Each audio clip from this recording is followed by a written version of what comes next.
उत्पत्ति अध्याय 2। यूं आकाश और पृथ्वी और उनकी सारी सेना का बनाना समाप्त हो गया, और परमेश्वर ने अपना काम जिसे वह करता था 7वें दिन समाप्त किया, और उसने अपने किए हुए सारे काम से 7वें दिन विश्राम किया। और परमेश्वर ने 7वें दिन को आशीष दी और पवित्र ठहराया, क्योंकि उसमें उसने सृष्टि की रचना के अपने सारे काम से विश्राम लिया।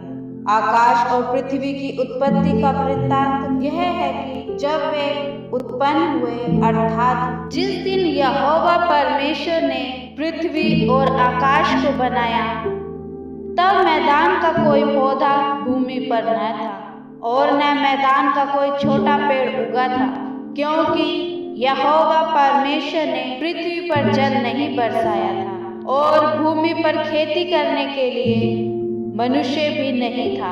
तो भी कोहरा पृथ्वी से उठता था, जिससे सारी भूमि सिंच जाती थी।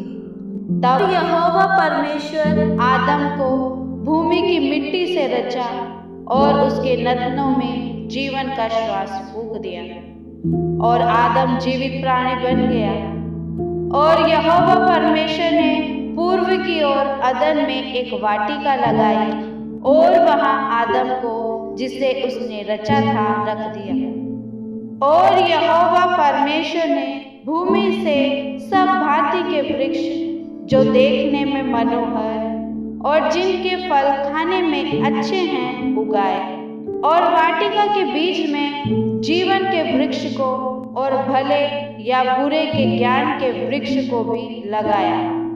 उस वाटिका को सींचने के लिए एक महानदी अदन से निकली, और वहां से आगे बहकर 4 धाराओं में बट गई। पहली धारा का नाम पिशोन है। यह वही है जो हवीला नाम के सारे देश को, जहां सोना मिलता है, घेरे हुए है। उस देश का सोना चौखट होता है, वहां मोती और सुलेमानी पत्थर भी मिलते हैं। दूसरी नदी का नाम गिहोन है। यह वही है जो कूश के सारे देश को घेरे हुए है। और तीसरी नदी का नाम हिद्देकेल है। यह वही है जो अश्शूर के पूर्व की ओर बहती है।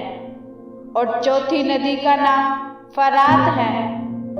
तब यहोवा परमेश्वर ने आदम को लेकर अदन की वाटिका में रख दिया कि वह उसमें काम करे और उसकी रक्षा करे। और यहोवा परमेश्वर ने आदम को यह आज्ञा दी, तू वाटिका के सब वृक्षों का फल बिना खटके खा सकता है, पर भले या बुरे के ज्ञान का जो वृक्ष है उसका फल तू कभी ना खाना, क्योंकि जिस दिन तू उसका फल खाएगा उसी दिन अवश्य मर जाएगा। फिर यहोवा परमेश्वर ने कहा, आदम का अकेला रहना अच्छा नहीं, मैं उसके लिए एक ऐसा सहायक बनाऊंगा जो उससे मेल खाए। और यहोवा परमेश्वर भूमि में से सब जाति के बनेले पशुओं और आकाश के सब भांति के पक्षियों को रचकर आदम के पास ले आया कि देखे कि वह उनका क्या क्या नाम रखता है। और जिस जिस जीवित प्राणी का जो नाम आदम ने रखा, वही उसका नाम हो गया।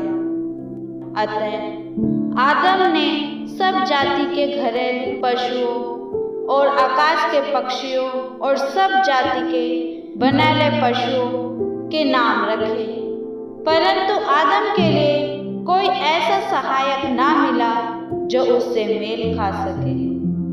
तब यहोवा परमेश्वर ने आदम को भारी नींद में डाल दिया, और जब वह सो गया तब उसने उसकी एक पसली निकालकर उसकी जगह मांस भर दिया। और यहोवा परमेश्वर ने उस पसली को जो उसने आदम में से निकाली थी स्त्री बना दिया, और उसको आदम के पास ले आया। तब आदम ने कहा, अब यह मेरी हड्डियों में की हड्डी और मेरे मांस में का मांस है, इसलिए इसका नाम नारी होगा, क्योंकि यह नर में से निकाली गई है। इस कारण पुरुष अपने माता पिता को छोड़कर अपनी पत्नी से मिला रहेगा और वे एक ही तन बने रहेंगे। आदम और उसकी पत्नी दोनों नंगे थे पर लज्जाते न थे।